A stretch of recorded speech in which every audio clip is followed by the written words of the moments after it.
Assalamualaikum warahmatullahi wabarakatuh.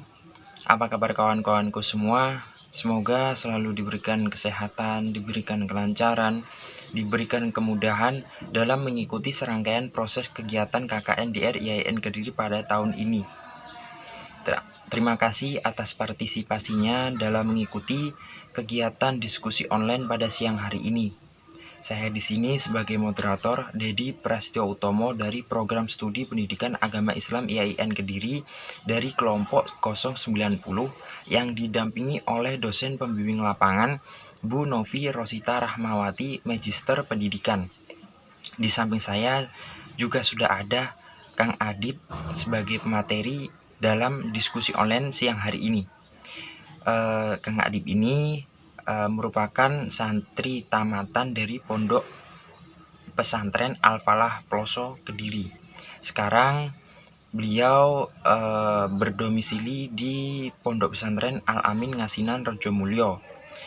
Beliau ini juga merupakan salah satu mahasiswa dari Fakultas Syariah IAIN Kediri. Untuk mengawali diskusi online pada siang hari ini, mari kita membacakan surah Al-Fatihah secara bersama-sama. Semoga diskusi online pada siang hari ini diberikan kelancaran, tentu diberikan perkembangan atau menambah wawasan ilmu pengetahuan kita terkait pendidikan karakter. Al-Fatihah. Oke, untuk melanjutkan acara diskusi online pada siang hari ini, saya serahkan sepenuhnya kepada Kang Adib sebagai pemateri dalam acara siang hari ini. Waktu dan tempat saya persilahkan. Oke, Assalamualaikum warahmatullahi wabarakatuh. Terima kasih waktunya atas Mas Didi yang telah memberikan saya waktu untuk mengisi acara ini pada siang hari ini, yakni mengenai tentang pendidikan karakter Islami dalam perspektif kitab Al-Ala. Oke, yang pertama kita tahu dari setiap nazom Al-Ala itu menyimpan beberapa makna mengenai tentang karakter atau tentang akhlak-akhlak daripada pelajar. Salah satunya ialah yang paling awal, yaitu ada 6 perkara. Yang pertama, adanya cerdas. Banyak sekali pelajar-pelajar mungkin memiliki IQ rendah, mungkin memiliki kecerdasan di bawah rata-rata. Namun dalam kitab Al-Ala tersebut tidak terlalu menekankan, dalam artian bukan berarti pelajar-pelajar itu harus cerdas, bukan berarti pelajar-pelajar itu harus ber-IQ tinggi, bukan berarti pelajar-pelajar itu harus memiliki kepintaran di atas rata-rata. Akan tetapi pelajar tersebut harus memiliki keyakinan dan juga keinginan luhur atau minat tekad untuk mengetahui suatu pelajaran yang akan disampaikan. Seperti misalnya kita memiliki sebuah pemikiran, walaupun pemikiran tersebut begitu rendah, kalau kita terus tekankan, kalau kita terus bulatkan tekad kita, maka ilmu tersebut akan mudah didapat. Seperti itu. Kemudian yang kedua, tentang dogain wa khirsin. Khirsin maksudnya apa? Maksudnya adalah kita harus memiliki rasa lubo. Apa itu lubo ya? Ini rasa kepercayaan diri dan juga tentang keyakinan dalam sebuah belajar. Kita memiliki tekad ataupun dan juga kita memiliki sebuah perasaan bagaimana sih kita memiliki sebuah penasaran daripada pelajar, bagaimana sih hukum-hukum seperti ini, bagaimana kita belajar mengenai suatu hal yang mana dari situ kita tidak mengerti tentang tujuan-tujuannya seperti apa dan faedah-faedahnya. Karena dalam Islam itu begitu banyak filsafat-filsafat ataupun faedah-faedah dari suatu hukum. Semisal dari hukum sholat. Hukum sholat berawal dari beliau Isra Mi'raj, kemudian diruntutkan lagi ke bawah sampai yang awalnya 50 rakaat diruntutkan lagi sampai 5 waktu sholat. Seperti itu. Dari berbagai contoh lagi seperti puasa, kita tahu bahwa puasa itu ditujukan untuk untuk menahan hawa nafsu kita, terutama ketika hawa nafsu untuk makan, hawa nafsu untuk marah ataupun yang lainnya. Kemudian yang ketiga, ya ini dukain wakirsin wastibarin, memiliki rasa sabar. Semisal dalam pendidikan sekolah itu banyak sekali tingkatan-tingkatan dan juga banyak sekali pelajaran yang diterima. Bahkan dari tingkat pelajaran sendiri, ada yang mengkritisi bahwa pelajaran dari pihak-pihak sekolah itu terlalu banyak pelajaran yang disampaikan, sehingga murid-murid ataupun peserta didik itu belum tentu mampu untuk menerima pelajaran yang disampaikan. Ada yang mengatakan bahwasanya satu guru saja tidak mungkin mengajarkan semua mata pelajaran. Akan tetapi, satu murid harus menguasai semua mata pelajaran. Itu pun juga dimasukkan dalam kategori kesabaran. Bagaimana kita sabar menghadapi beberapa macam masalah-masalah dalam belajar, berbagai macam perkara yang harus kita hafalkan, yang harus kita pahami dalam belajar. Itu begitu sulit memang.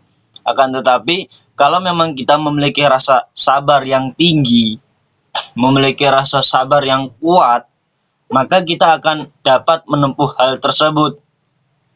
Banyak sekali yang semua itu memiliki pemikiran yang berbeda, akan tetapi dalam ujian nasional semua dipukul rata, harus memiliki kestandaran sendiri-sendiri.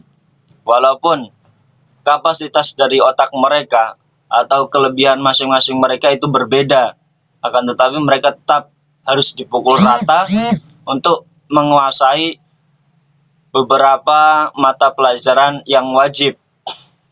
Kemudian yang selanjutnya adalah pituduh guru atau petunjuk guru. Dalam Islam, jika kita belajar tanpa adanya guru, maka dapat dipastikan orang tersebut belajar kepada setan. Seperti itu. Banyak sekali dalam masa-masa ini ada beberapa ustadz atau orang yang mengaku ustadz mempelajari beberapa pelajaran dari buku, dari internet, dari artikel, dari jurnal yang belum pasti kejelasan mengenai sanad tersebut. Misal, ada yang mempelajari tentang suatu hal, kemudian menganggap bahwa hal tersebut yang sudah berjalan lamanya itu dianggap bid'ah. Yang sudah berjalan lamanya itu malah dianggap kafir, seperti itu. Ada yang mengatakan bahwanya seperti yang sering kita dengar, semisal tahlil lah. Karena di zaman Nabi Muhammad, orang tersebut belajar. Pada zaman Nabi Muhammad, tahlilan itu tidak ada. Tidak ada budaya orang kumpul-kumpul bareng, terus mengucapkan tahlil bareng, mengucapkan beberapa zikiran bersama-sama. Itu tidak ada sama sekali pada zaman Nabi. Tapi mengapa pada zaman ini banyak sekali yang mengamalkan seperti itu? Bahkan adat istiadat. Begini. Karena orang tersebut itu mempelajari tentang tidak adanya guru atau hanya sebuah artikel ataupun hanya sebuah jurnal tanpa ada kejelasan daripada seorang petunjuk daripada guru, maka orang tersebut itu mengalami kesesatan. Dalam artian orang tersebut sudah dipastikan belajar kepada setan. Kalau kita belajar, minimal satu guru lah orang yang kita pegang. Karena itu ilmu itu memang begitu mahal. Sayyidina Ali mengatakan, jika ada satu orang saja yang mengajarkan saya satu huruf, maka saya siap menjadi budaknya. Seperti itu. Itu menyimpulkan bahwasanya memang betapa pentingnya seorang guru, betapa pentingnya seorang pendidik dari peserta didik. Akan tetapi mungkin sedikit berbeda jauh ketika kita berada di Indonesia. Saya sedikit prihatin juga terhadap mereka beliau-beliau yang berprofesi sebagai guru honorer, mungkin mereka memiliki sedikit penghasilan, akan tetapi pada dasarnya, padahal jasa mereka begitu besar, memberikan pengajaran-pengajaran, mendidik anak seseorang, bukannya seorang tapi berpuluh-puluh orang untuk dididik dengan susah payah, akan tetapi penghasilan mereka bahkan kurang untuk mencukupi keluarga mereka, anak mereka, istri mereka saja kurang. Berbeda lagi kalau memang kita belajar dengan atas dasar lillahi ta'ala, semisal para ustadz-ustadz yang berada di pondok pesantren, beliau tidak pernah digaji, beliau tidak pernah diberi suatu imbalan, suatu upah atas dasar mengajar ngaji tersebut. Tetapi karena beliau sadar, ustadz-ustadz sudah sadar bahwa misalnya mereka belajar ilmu dan keesokan hari mereka wajib untuk menyampaikan ilmu. Itu saja sudah suatu alasan yang cukup bagi mereka. Karena ketika mereka memberikan suatu ilmu, apabila ilmu tersebut terus diamalkan oleh anak didik, oleh anak peserta didik mereka, kemudian kan diajarkan lagi, selama itu pahalanya terus mengalir. Keindahan daripada suatu ilmu seperti itu. Jika saya mengajarkan ilmu ke teman saya, kemudian teman saya mengajarkan ke temannya lagi, dan ilmu itu terus diamalkan, maka setiap ilmu yang terus diajarkan dan diamalkan tersebut akan mengalir pahala kepada saya, kepada guru-guru saya, dan kepada gurunya lagi. Begitu indahnya ilmu. Kemudian faktor selanjutnya atau perkara yang wajib dimiliki oleh peserta didik selanjutnya adalah menghormati ilmu. Bagaimana itu? Semisal cara menghormati keilmuan adalah salah satunya menghormati orang yang berilmu. Kalau di Arab Saudi kan mereka menyebutkannya syekh. Syekh padahal pada arti katanya itu adalah tua. Bukan berarti kita mentuakan orang tersebut, akan tetapi kita mentuakan ilmu dari isi pikiran orang tersebut. Makanya disebut dengan syekh. Kalau di sini kita sebut sebagai kiai, orang yang diagung-agungkan karena beliau memiliki ilmu-ilmu yang banyak. Tanpa adanya ilmu, kehidupan menjadi hampa tanpa adanya pegangan. Kalau memang orang tak berilmu, kalau memang ilmu dianggap tidak penting dalam peradaban manusia, maka binatanglah orang yang binatanglah makhluk yang paling pada pusat peradaban, mereka tidak memiliki ilmu. Salah satu perbedaan kita dengan binatang adalah keilmuan tersebut. Binatang mungkin memiliki otak, tidak memiliki akal, tapi tidak memiliki ilmu. Kita memiliki, hanya saja dari sebagian kita ada yang tidak ingin mengamalkan ataupun tidak ingin untuk mempelajari daripada suatu ilmu. Kemudian yang terakhir, faktor-faktor yang penting adalah lamanya dari suatu belajar. Allah sendiri memberikan anugerah akal kepada kita. Mungkin dari sebagian kita ada yang ber-IQ tinggi, hanya butuh waktu sebentar untuk memahami suatu materi, hanya butuh sekejap saja orang yang memiliki ilmu laduni untuk memahami suatu materi. Tapi pada dasarnya semua mayoritas manusia itu harus mempunyai banyak waktu untuk belajar. Bukan hanya 1 tahun saja, 2 tahun saja. Perlu berjam-jam maksud saya perlu bertahun-tahun untuk mempelajari beberapa hukum-hukum, semisal ilmu fikih, ilmu adab, ilmu akhlak, ilmu nahwu, dan berbagai banyak ilmu yang lainnya, termasuk juga ilmu IPA, fisika. Itu juga perlu banyak-banyak waktu, tidak hanya sebentar saja. Bahkan dalam kitab taklim menyebutkan jika kita ingin belajar adabiyah, pelajaran akhlak, itu perlu waktu 18 tahun dan sisanya untuk mempelajari pelajaran-pelajaran yang lain. Kemudian mengenai tentang anil mar'i la tas'al wasal an qarinihi fa inal qarina bil qarini bil muqarani, yakni mengenai tentang teman.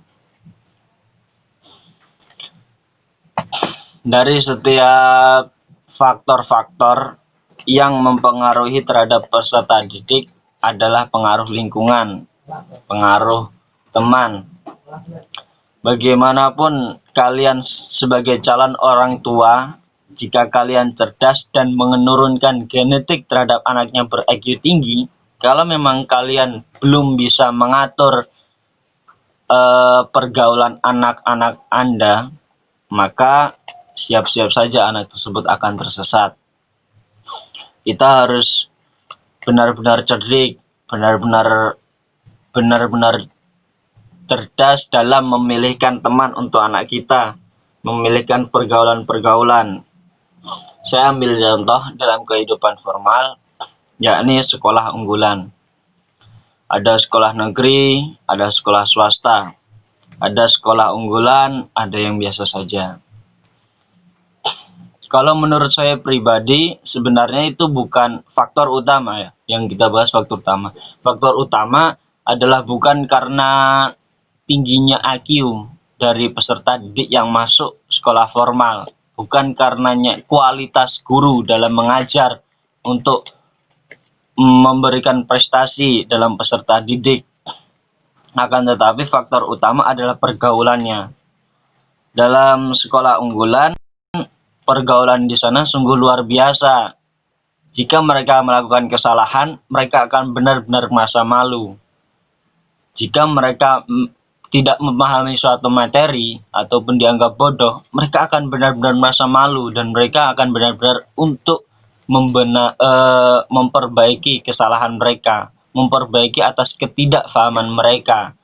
Berbeda lagi jika kita berada di sekolah yang biasa dan pergaulan tersebut itu sudah bahkan dia katakan di bawah rata-rata. Jika mereka melakukan suatu kesalahan, mereka akan merasa bangga. Jika mereka berani melanggar suatu peraturan, mereka akan merasakan bangga. Di situ hal yang paling fatal bagi saya. Memang banyak kan kalau kita di sekolah unggulan, di sana banyak orang-orang yang memang terpilih dari nilai-nilai tertentu agar bisa masuk ke sekolah sana. Jadi memang benar-benar orang yang memang sudah memiliki moral yang baik, orang yang memang sudah terdidik dengan baik yang bisa masuk ke sana. Berbeda lagi dengan sekolah-sekolah yang biasa.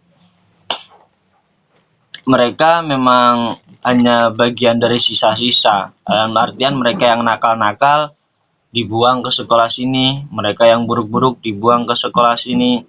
Kasihan mereka jika memang mereka terpaksa harus masuk kepada lembaga yang memang bukan sesuai dengan mereka, seperti itu. Berbeda lagi dengan pondok pesantren. Jika kita ingin mengaji, lalu di pondok pesantren kita memang tidak ada sistem unggulan seperti itu. Kita semua dipukul rata. Apabila kita memang sudah waktunya sudah memang kelas kita, kelas pikiran kita, ataupun pelajaran yang kita sudah dapatkan itu memang sudah pantas, ya kita pantas untuk menunjang ke tunjangan yang lebih tinggi. Berbeda lagi dengan pendidikan formal. Namun yang kita tahu dengan sekarang dengan peraturan pemerintah adalah mengenai tentang zonasi. Zonasi, banyak sekali wali-wali murid yang kecewa karena anaknya tidak dapat masuk ke sekolah unggulan, ke sekolah negeri. Anaknya hanya dibatasi dalam jarak tempat tinggal kepada sekolah. Jadi di sana mereka yang memang sudah moralnya baik, peserta didik yang baik, sudah terdidik, mereka terpaksa bergaul dengan teman-teman yang mungkin kurang baik, atau mungkin ada yang baik akan tetapi mereka terjerumus kepada teman-teman yang kurang baik, seperti itu. Makanya semisal dari teman-teman mahasiswa jika punya adik, itu alangkah baiknya kita nasihati, kita sedikit beri petunjuk tentang apa yang harus tentang apa karakter bagaimana yang harus kita temani dan karakter bagaimana yang harus kita jauhi, seperti itu.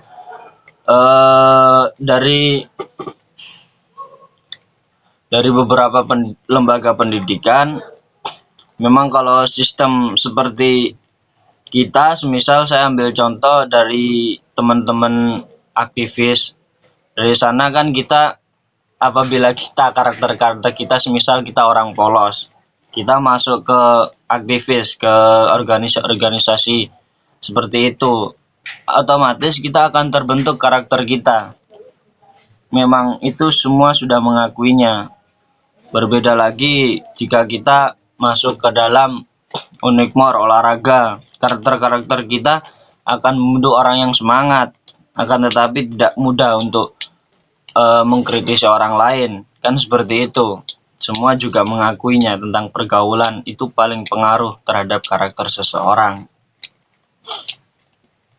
Kemudian tentang nazam selanjutnya adalah fa in kana dza syarrin faqibu sur'atan wa in kana dza khairin faqrin hutuh tadi. Itu masuk yang ke atas nazam sebelumnya. Kita lanjut saja, yakni mengenai tentang keindahan ilmu. Ada yang mengatakan bahwasanya orang yang berilmu itu lebih baik dan tetap akan dianggap hidup walaupun jasadnya itu sudah mati. Seperti halnya beliau-beliau. Kalau dalam dunia Islam, Imam Sibaweh, kitabnya terus kita pelajari.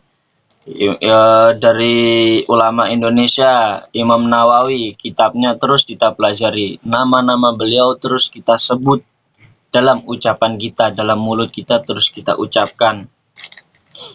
Dari dunia formal, semisal Albert Einstein, terus kita ucapkan dalam ucapan kita.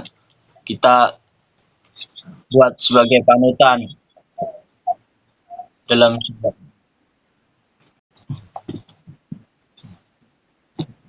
Kemudian keutamaan ilmu ialah pandangan masyarakat.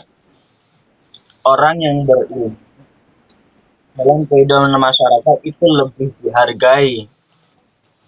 Misal, sampean sebagai calon sarjana, jika orang tua kalian ditanya oleh tetangga, "Bu, anaknya sekolah di mana? Anaknya sekarang sudah kelas berapa?"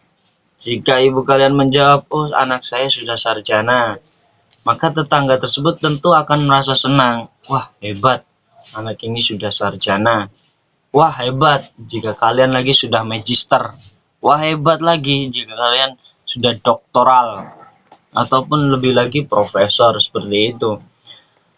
Sudah diakuilah dari setiap orang di masyarakat, memang orang yang terdidik itu lebih dihargai daripada mereka yang hanya lulusan SMP, SD, ataupun SMK. Karena itu memang pola pikir dari setiap manusia itu sudah terbentuk. kita akan lebih menghormati orang yang berilmu daripada tidak. Bukan berarti kita menyepelekan yang tidak berilmu, bukan. Tapi memang kita menghargai betapa susah payahnya orang yang mencari ilmu. Jika dalam kampus, kita harus mengerjakan tugas, mengerjakan makalah, presentasi, mengerjakan tugas ini itu, proyek besar, ataupun yang lain. Jika dalam pondok pesantren, kita harus belajar, harus tirakat, harus tahajud, harus sholat malam, harus bekerja keras untuk memahami suatu materi. Seperti itu. Memang pandangan masyarakat sendiri sudah terbentuk secara manusiawi bahwasanya saya akan lebih menghormati orang yang berilmu daripada yang tidak. Karena dari segi lain, ya memang pandangan mereka, orang yang berilmu itu bakal lebih mudah mendapatkan kerja. Tapi ya faktanya di dunia ini, di negara kita, belum pasti orang yang berilmu itu memiliki penghasilan yang lebih banyak daripada orang yang tidak berilmu. Hanya saja dalam pengalaman kerja, orang tersebut tetap mau mencari ilmu atau tidak. Itu saja perbedaannya.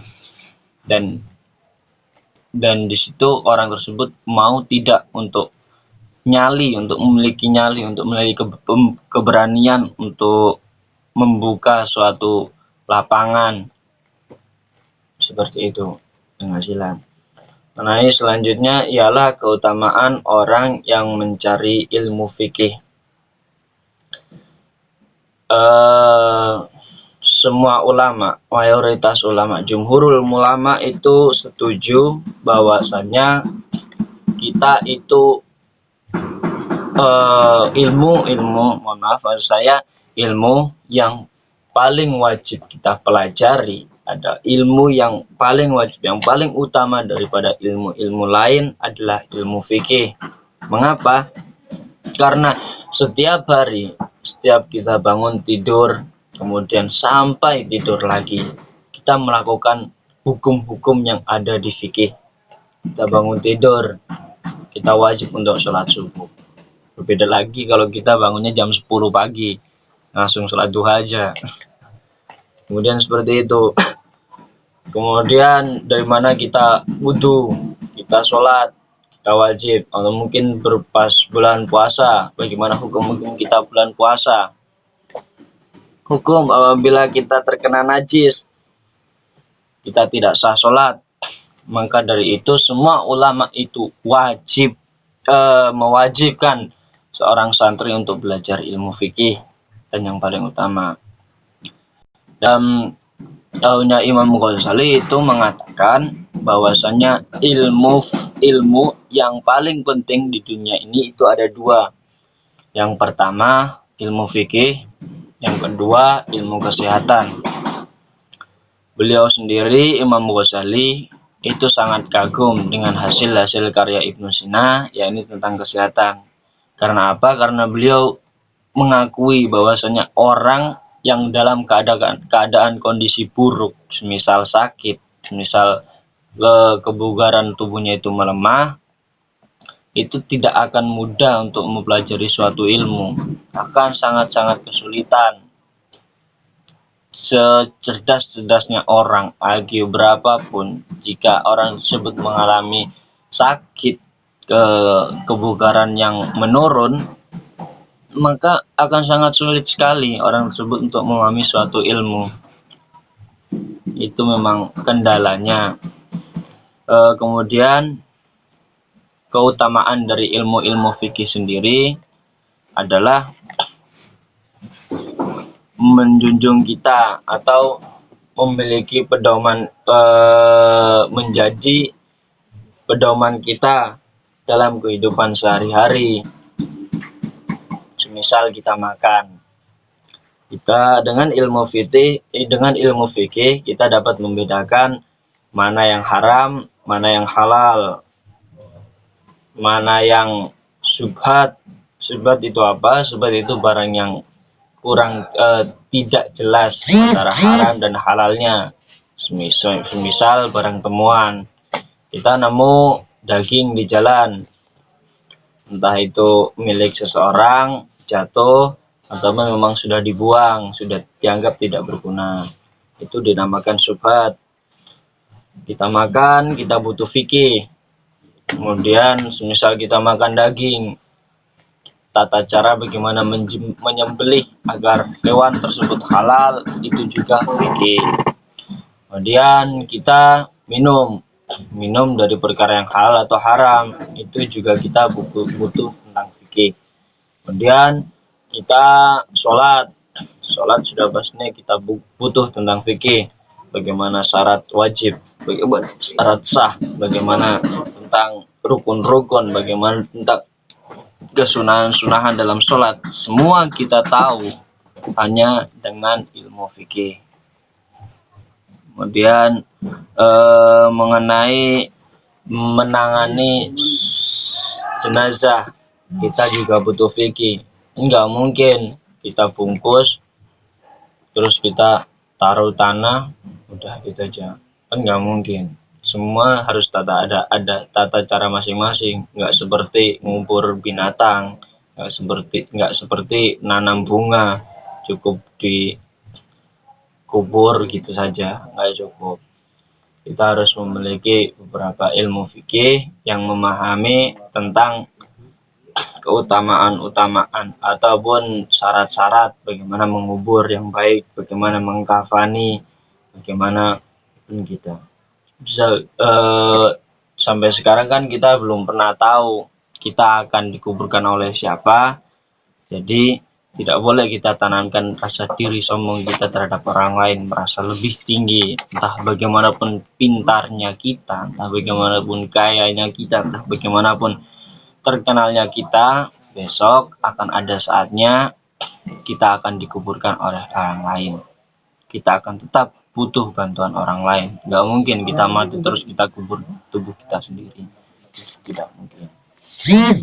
Kemudian selanjutnya ialah tentang fasadun kabirun alimun mutalikun wa akbar minhu jahilun mutanasikun. Langsung saja kita tentang yamutul fata fi asrati. Sekira sudah setengah jam ya. Yamutul fata min asrati min lisanihi wa laysa yamutul mar'u min asrati rijal. Ini nazam yang paling mengena di hati saya. Isinya adalah orang yang hidup dalam kehinaan, orang yang hidup dalam keburukan, orang yang hidup dalam perilaku-perilaku jelek, itu lebih baik mati daripada hidup tidak berguna.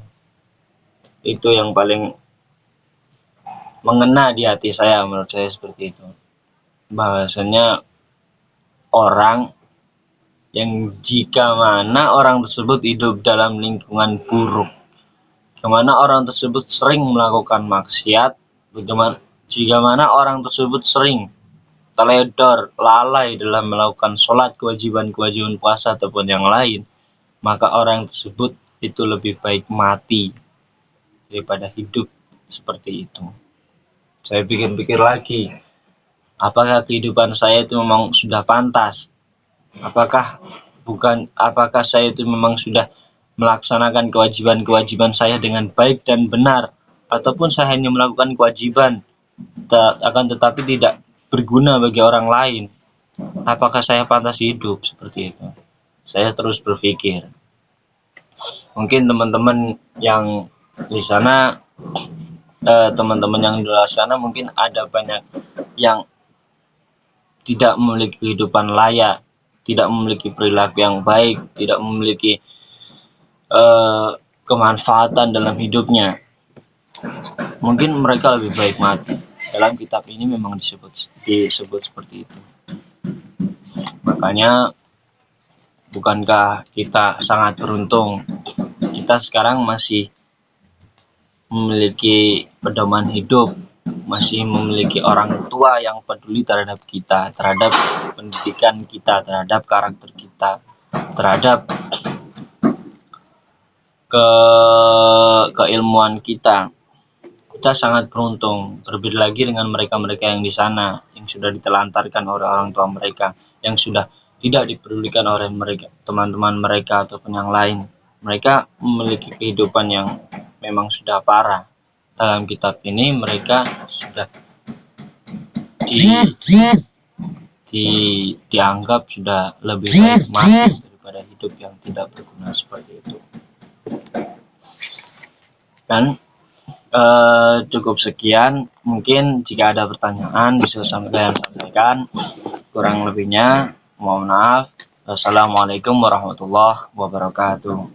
Apabila dari teman-teman tidak ada yang bertanya, di sini saya akan menyimpulkan hasil diskusi online pada siang hari ini terkait seperti apa sih karakter Islami peserta didik dalam tinjauan kitab Al-Alah. Di dalam kitab Al-Alah pada bait pertama dan kedua sebenarnya sudah disebutkan terkait dengan karakter Islami yang harus ditanamkan pada peserta didik, yang berbunyi alala tanalul ilma illa bisitatin saumbi ka'an majmu'iha bi bayani dukain wa hirsin wa istibarin wa bulghatin wa irsyadi ustadin wa tuli zamani, yang artinya ingatlah kalian tidak akan mendapatkan ilmu yang bermanfaat kecuali dengan 6 syarat, yaitu cerdas, semangat, sabar, biaya, petunjuk dari guru, dan lama waktunya. Dari keenam aspek ini selayaknya kita tanamkan pada diri kita sebagai para pencari ilmu. Oleh karena itu, dari 6 aspek inilah yang dibutuhkan sekali pada zaman ini. Oke, sekian acara diskusi online pada siang hari ini. Kurang lebihnya saya sebagai moderator, apabila ada perkataan atau ucapan yang kurang berkenan di dalam hati kalian semua, saya mengucapkan mohon maaf yang sebesar-besarnya. Wassalamualaikum warahmatullahi wabarakatuh.